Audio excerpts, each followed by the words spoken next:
Estamos ya de regreso, amigos. Gracias por estar ahí en sintonía. Muy buenos días a todas las personas que recién nos sintonizan, se conectan a nuestra señal. Estamos ya desde muy tempranito, todos en pie. Ya los chicos iniciaron el colegio, el instituto, la universidad. Así es que es bueno también, ¿no? Porque nos despertamos más temprano, estamos más activos. Así es que sea un día bonito para todos ustedes. Hoy día juega el Melgar, ¿verdad? Claro, en la tarde. Igual que Alianza, esperamos un buen Hoy triunfo. día esperamos pues goles. Aquí está tu hinchada, la que siempre da todo, la que siempre te acompaña. Arriba el Melgar, hoy día ahí alentando también al Melgarcito, por supuesto. Y aquí tengo a un hincha del Melgar también, pero hoy nos vamos a ir al lado legal con él. El doctor José Cárdenas Chamaná, mi doc. ¿Expectativas para el partido? Bueno, esperamos que supere lo necesario para que, junto con Alianza, pasemos a la ronda siguiente y dejando a Perú siempre elevando el nivel deportivo que queremos, esperamos todos.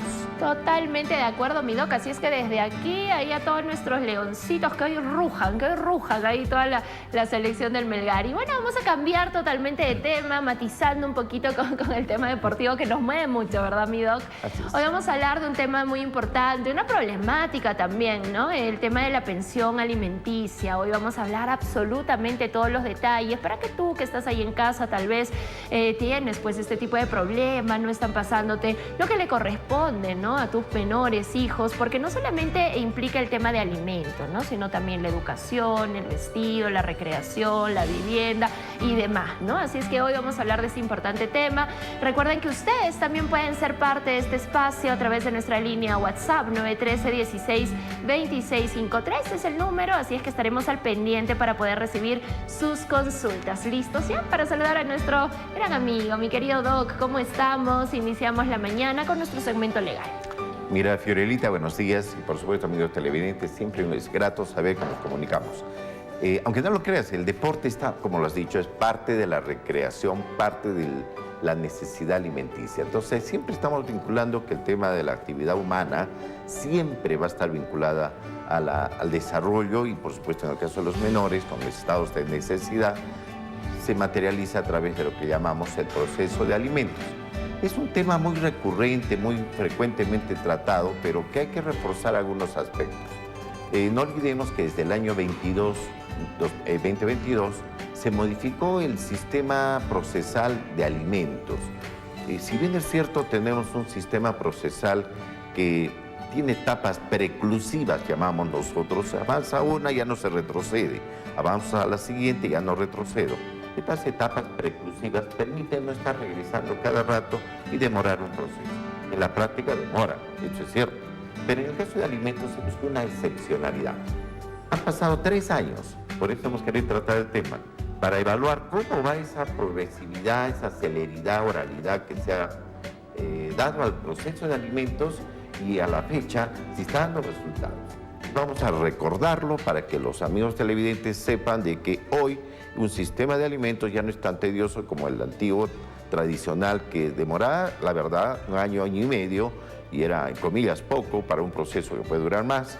Hoy está durando casi 30 días, 60 días máximo. Ay, qué bueno. Y eso es acelerando. producto del efecto de esta reforma que hubo en el año 22. Y de eso vamos a tratar el día de hoy, Fiorelita. Excelente, excelente, doctor. Miren, es importante que nosotros también nos actualicemos, que nosotros sepamos cómo se va manejando el tema legal en relación pues a estos derechos básicos y fundamentales de los menores, ¿verdad, doctor? Porque aquí no están en guerra ni en disputa mamá y papá, sino están buscando el beneficio del menor y eso lo tenemos que tener claro. Claro, siempre en un proceso de alimentos el destinatario del proceso es el niño, el menor al adolescente.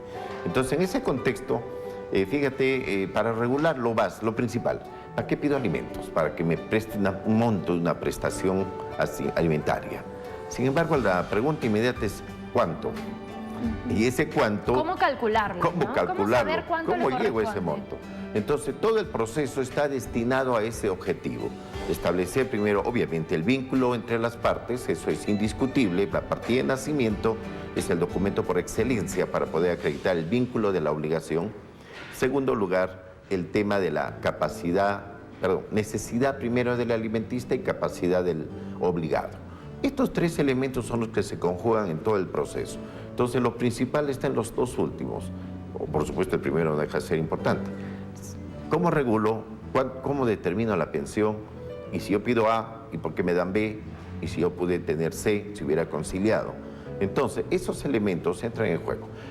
Uno de los primeros elementos que debemos tomar en cuenta es que en la demanda, incluso ya no se pide que sea un abogado, obviamente, que pueda demandar, asegurar la calidad de la demanda, sino basta llenar a veces un formulario y se puede presentar una demanda de alimentos sin necesidad de un patrocinio de un letrado, un abogado.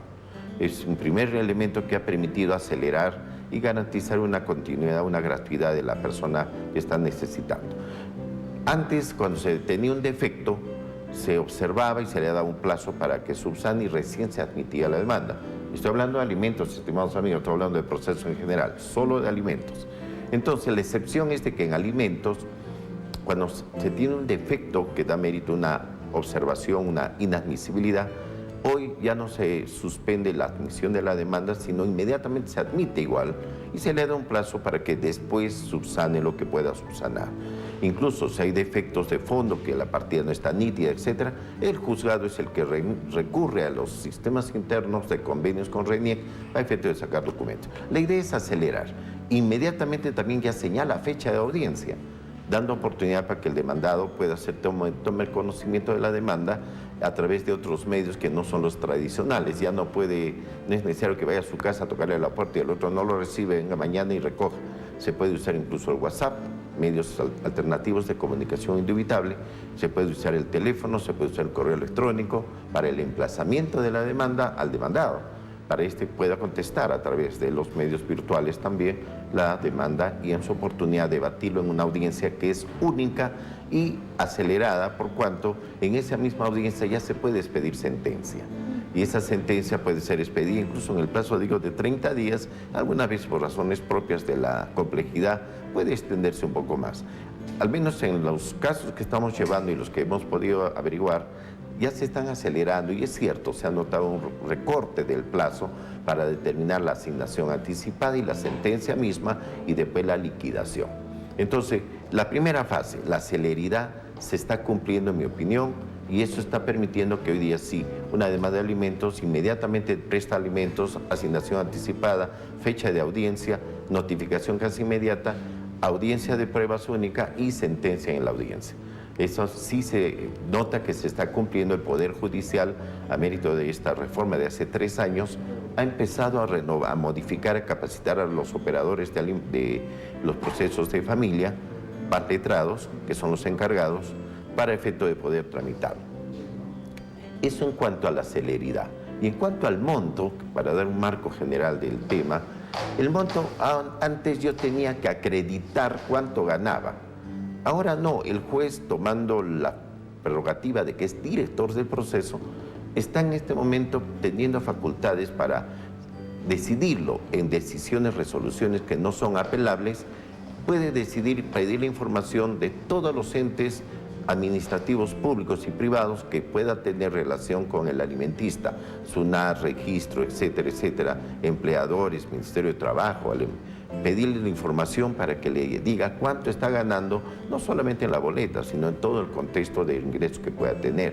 Y esa información de su empleador también puede ser corroborada por las declaraciones de la SUNAT, etcétera, etcétera.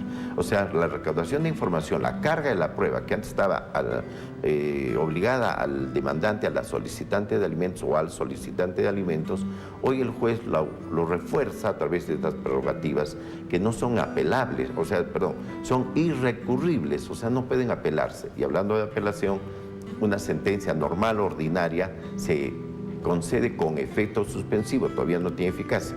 Sin embargo, en alimentos se concede sin efecto suspensivo, a efecto que ya tenga eficacia y empiece a correr la liquidación de vengados. Y los superiores que ven procesos de alimentos también tienen que verlo en un término muy breve y en esa audiencia también expedir sentencia. La idea es que sea totalmente eficaz el proceso, atienda la necesidad de los alimentistas y evite dilaciones que muchas veces eran producidas por situaciones de forma, mando no de fondo. Así es, miren, qué interesante, ¿no? Saber cómo se va manejando todo ello. Me encanta poder hacer parte de este segmento, doctora, a todo nuestro público televidente, quienes a través de la línea WhatsApp nos hacen llegar sus dudas, y le cuento que ya estamos recibiendo muchas consultas. Encantado. La primera dice: buen día, con respecto al consultorio legal, quisiera saber quién, autoridad o juzgado, y cómo se define la retención por pensión de alimentos que afecta el salario por planilla del padre. Hay que distinguir, gracias por la pregunta, estimado amigo, porque me permite distinguir dos cosas. Cuando un proceso de alimentos empieza y hay una persona que es dependiente, normalmente tiene una planilla, se afecta la planilla hasta un 60%, que se llama típico descuento por alimentos, que llega hasta el 60%. Cuando concurren varios alimentistas, distintos procesos se prorratea entre ellos dentro del 60%.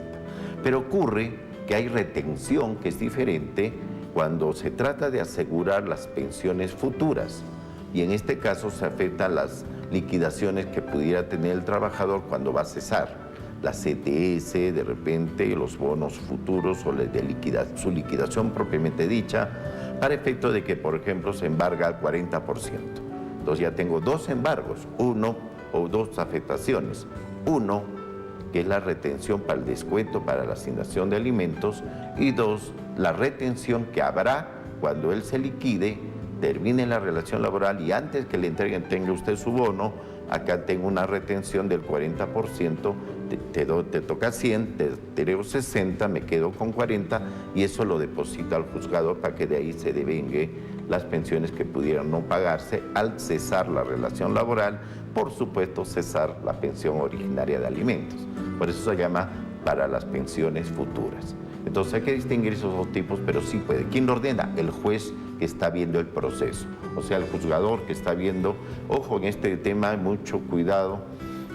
Ha habido un defecto de que muchos jueces de paz están efectuando estos trámites que no son propios de ellos. Los jueces de paz solo pueden ver cuando hay conciliación entre las partes.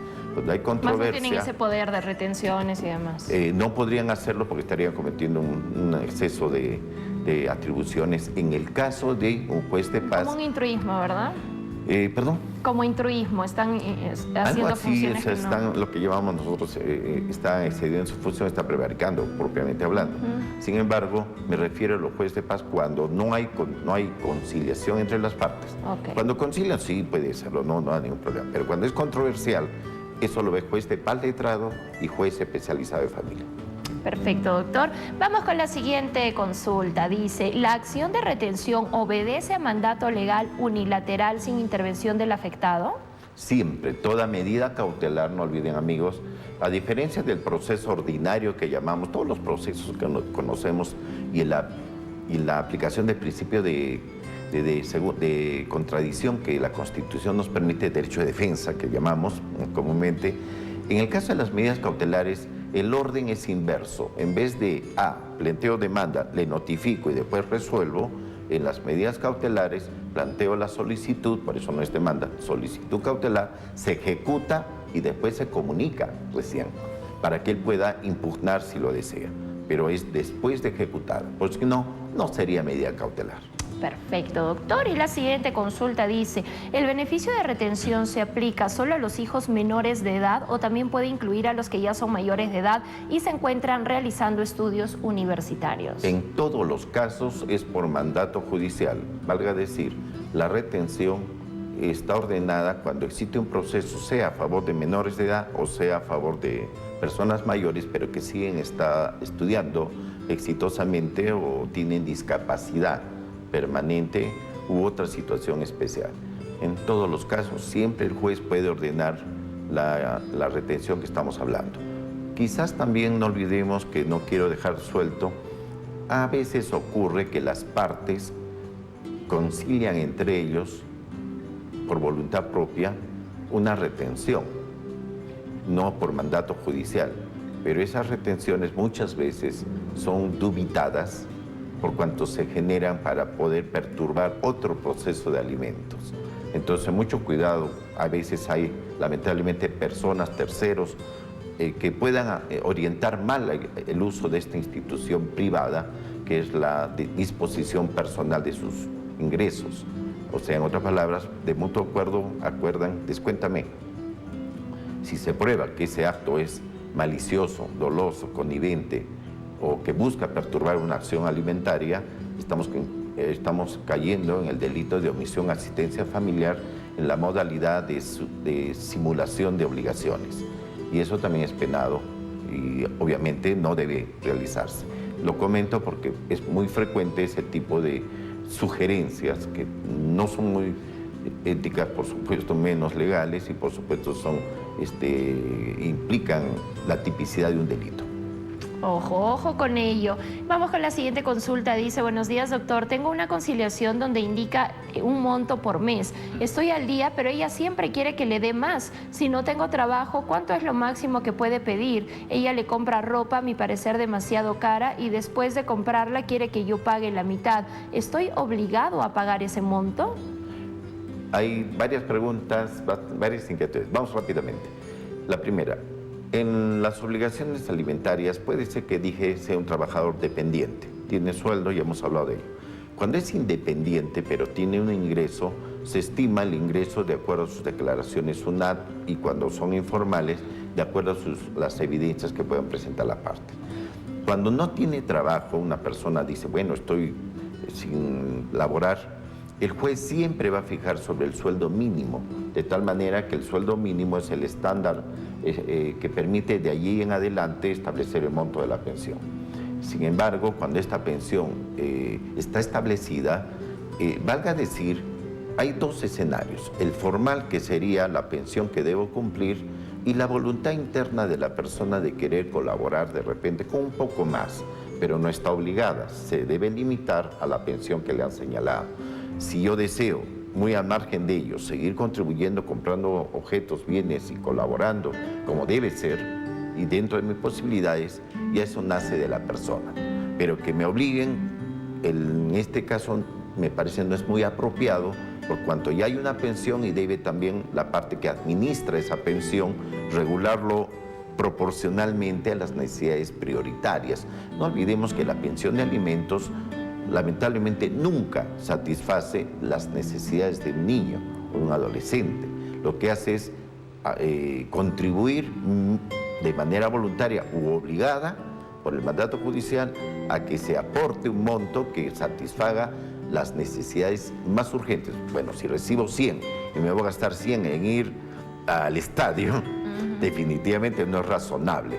Entonces ahí yo puedo pedir que el juez más bien modifique la forma de prestar alimentos, en tal manera que yo puedo establecer de 100, 40% en efectivo y 60% en objetos, en bienes. En esos casos sí vale la pena facturar los bienes que compra, que sean también, por supuesto, necesarios, ¿no? No va a comprar un PlayStation, un televisor de 80 pulgadas para el niño, ¿no? No tiene lógica, tiene que ser razonable.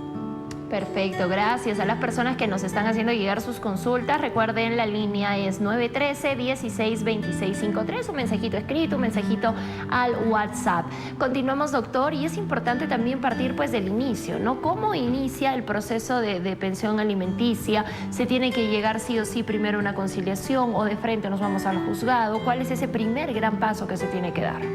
En términos generales, en el Perú tenemos un sistema prejudicial que se llama la etapa conciliativa ante un centro de conciliación. Yo no puedo llegar al Poder Judicial si no he previamente intentado conciliar, pero no todos los conflictos se tramitan en centro de conciliación. Para ello tomamos dos reglas básicas para nuestro tema. Primero, los temas que son de disposición privada, o sea, por ejemplo, deudas, sí se tienen que previamente conciliar. Pero los temas que son de interés público no necesitan pasar por la conciliación, van de frente al Poder Judicial.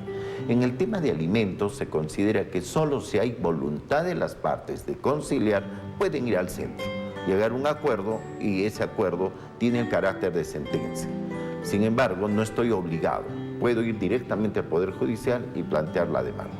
Perfecto, entonces ahí vamos pues entendiendo también cómo se da este primer gran paso. Continuamos con algunas consultas, doctor. Dice, buenos días amigos, buenos días doctor. La madre de mis 2 hijas tiene que dar una pensión de alimentos, pero está embarazada. ¿Cuánto sería su monto a pasar o ya no podrá? Cuando una persona que está obligada, madre o padre, a pasar una pensión y surgen situaciones nuevas, posteriores, que dan mérito a reevaluar el monto, puede pedir una reducción de alimentos que tendría que ser un proceso aparte para poder nuevamente establecer una nueva pensión, porque hay carga familiar evidente en el caso de embarazo, el gasto mismo del embarazo y posteriormente el nacimiento y la carga del menor. Consecuentemente se proyecta que va a haber una disminución de la capacidad de gasto. Entiéndase que esta persona directamente no tiene que iniciar un proceso de reducción de alimentos o para que nuevamente se equilibre sus capacidades de pago. Perfecto, doctor, gracias por su respuesta. Vamos con la siguiente pregunta. Dice, buenos días, ¿cómo se da el caso de pensión de alimentos si es que mi pareja entrará a la cárcel? El tema de las libertades, cuando una persona pierde la libertad, definitivamente la obligación se mantiene.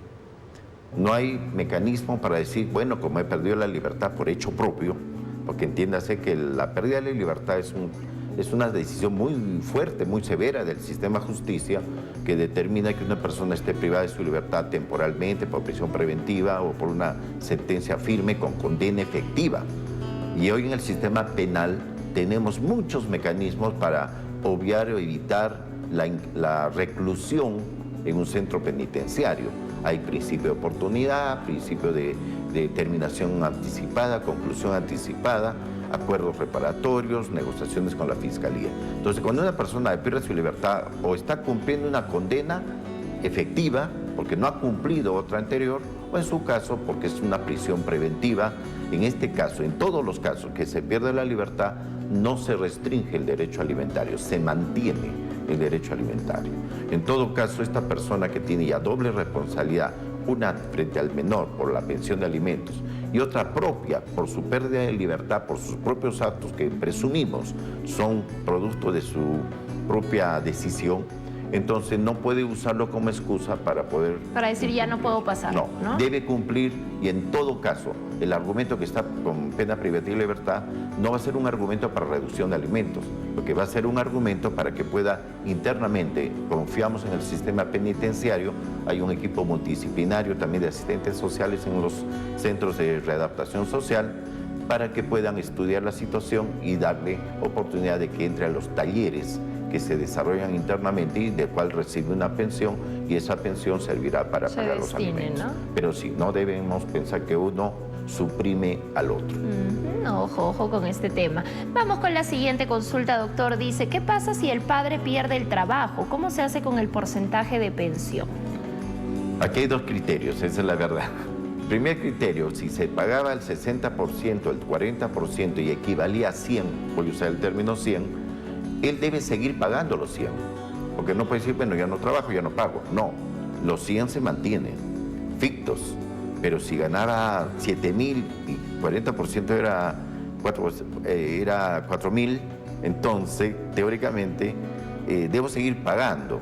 Lo que debe hacer la persona que pierde la relación laboral, no olvidemos que tiene un beneficio de liquidación, hablamos hace un rato de las pensiones futuras, pero si aún así se agota y no consigo trabajo, debo inmediatamente plantear una reducción de alimentos también para decir, señora, antes ganaba 7, ahora no trabajo, pero debo trabajar.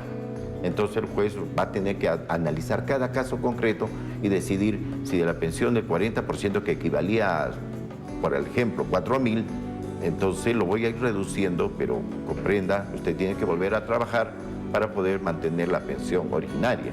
Entonces puede ser reducciones temporales que después nuevamente se reanudan, ¿no? Cuando ya establece una nueva relación laboral.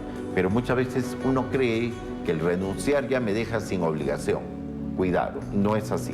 Al contrario, un adecuado procedimiento regular garantizaría que la conducta de renunciar o ser despedido puede entenderse también como una conducta de omisión de asistencia familiar.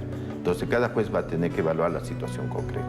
Así es, atentos con ello. Vamos con la siguiente consulta. Dice, ¿cuánto debo dar para mis 2 hijos si yo y la mamá trabajamos, ambos sobre 3.000 cada uno? ¿Cómo se calcula? ¿No? Es la pregunta que muchos se hacen. Interesante. Muchas veces vamos a tener que establecer, hay un equipo multidisciplinario que muchas veces funciona en los sistemas de alimentos, donde se establece que Una persona, por ejemplo, que tiene un ingreso de $50.000, imagínate, estamos hablando de personas que de repente lo puedan tener, entonces no vamos a decir porque la pensión es de 3.000, ¿no? Entonces tenemos que establecer también los niveles de vida, las condiciones de existencia, de los materiales de cada familia y la capacidad de ambos. No olvidemos que el hecho que el que demanda alimentos para los hijos, que gane una cantidad razonable, no impide que el otro colabore. Entonces, siempre el juez es el que va a regular. Pero los criterios son básicamente las capacidades de cada cual, las necesidades de los niños. Para ver, por ejemplo, una cosa de repente podría ser que estudie en un colegio donde se paga A y en otro colegio que se paga B, ¿no? Entonces también hay que ver, entonces establece un quantum dependiendo de ese equilibrio, capacidad, necesidad y posibilidad. Y finalmente establecerá el monto. No hay regla exacta cuantitativa, solo cualitativa, para establecer criterios. Y estos criterios lo va a tomar el juez en base a lo que las partes se expongan.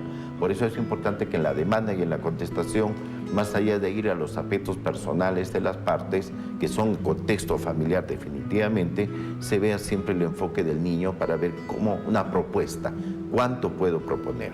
Y no solamente negar la posibilidad de pagar, sino decir, no puedo pagar esto, pero esto es lo que ofrezco. Y eso, en ese equilibrio, buscar una solución conjunta que el juez también lo pueda avalar o en su caso imponer por sentencia para que al final se cumpla tarde o temprano. Esa es la verdad. ¿Cuántos casos hemos visto de que han entrado al penal por incumplimiento de omisión de asistencia familiar? Eso es cierto, tarde o temprano. Vamos con la siguiente consulta. Dice, buenos días, saludos desde Huancayo, saludos a todo el hermoso público de Huancayo. Mi pregunta es, ¿cómo hago el proceso si tengo hijos con 2 mujeres y cómo es el descuento? Bueno, en primer lugar va a tener que trabajar el doble, porque en primer lugar no se puede alegar, y mire, he visto casos de multiplicidad de relaciones familiares con descendencias, y eso no quiere decir que voy a dividir lo que tengo entre todos, no, al contrario, se multiplica el factor en la medida que tengo más responsabilidades con 2 compromisos. ¿Cómo se divide? Pues bien, tendrá que ver lo necesario para satisfacer la necesidad, no su capacidad. Bueno, tengo 100, divídanse, no es así. Simplemente es, necesito 3 veces, si tú ganas 1, pues bien, exígete porque necesitas cumplir con tu responsabilidad. Entonces, siempre se va a prorratear, pero tomando en cuenta no mi capacidad, sino las necesidades que se están cargando, que he asumido desde que tomo esta responsabilidad de tener múltiples compromisos. Así es, eso es cierto. Vamos con la siguiente consulta. Dice, previa conciliación, ¿cuántos meses tengo que dejar de depositar para que ella pueda presentar una demanda? Bueno, es un criterio muy relativo. Miren, fíjense, los centros de conciliación, como dije, son unas formas alternativas para poder llegar a acuerdos. Y estos acuerdos tienen carácter de sentencia. Sin embargo, ocurre que a veces se firma el acuerdo y al mes cambia la situación. Entonces, y eso obliga a ir al Poder Judicial.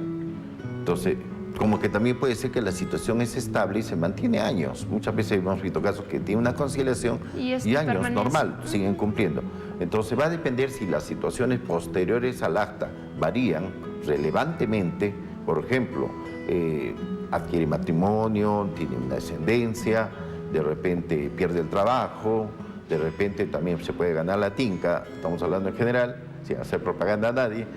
Entonces, esas cosas son las que pueden determinar que se recurra al Poder Judicial para tomar como base esta conciliación y decidir si pido aumentos, pido reducción o pido que se cumpla. Entonces, es relativo. No hay una regla, una norma que diga la conciliación tiene una vigencia de tanto tiempo y no se puede volver a discutir. Va a depender de cada particularidad.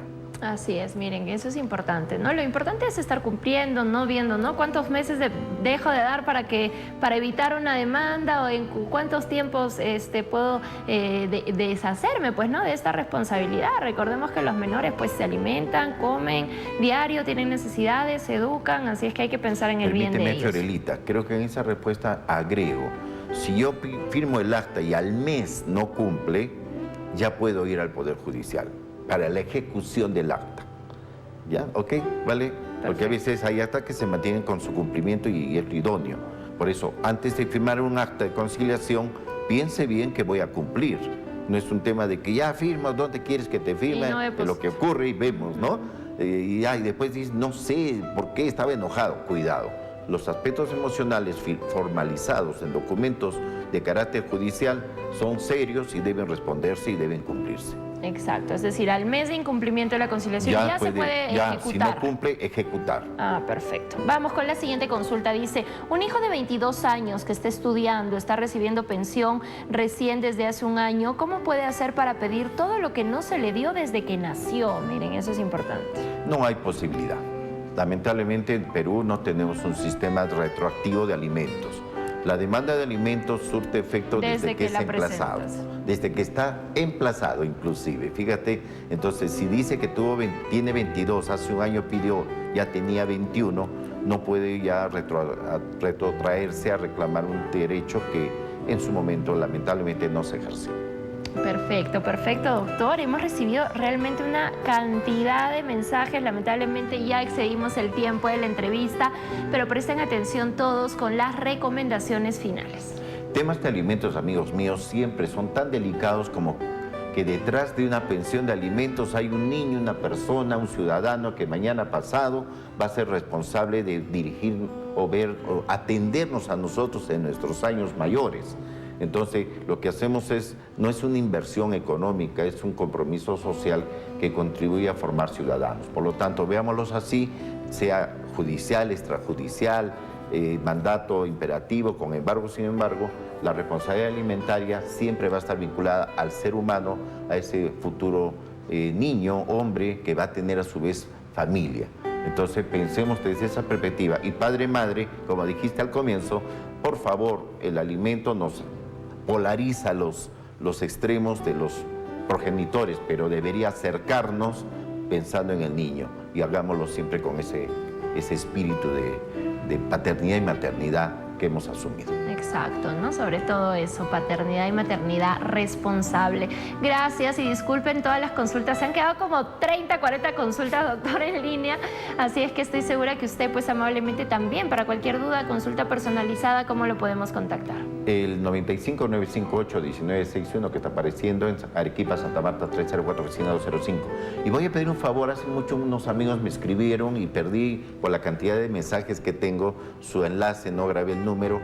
Vuelvan a escribirme si no les he respondido por WhatsApp y yo honestamente apenas pueda, inmediatamente le estamos respondiendo. Entonces, si ven que no les respondo en un largo tiempo, insistan, no me incomoda, al contrario, es un honor y por supuesto un privilegio de colaborar con nuestro Nuevo Día Magazine para todos nuestros amigos televidentes. Gracias, doctor. Siempre es un placer tenerlo. Gracias por su gentileza y gracias a ustedes por estar al pendiente del programa también.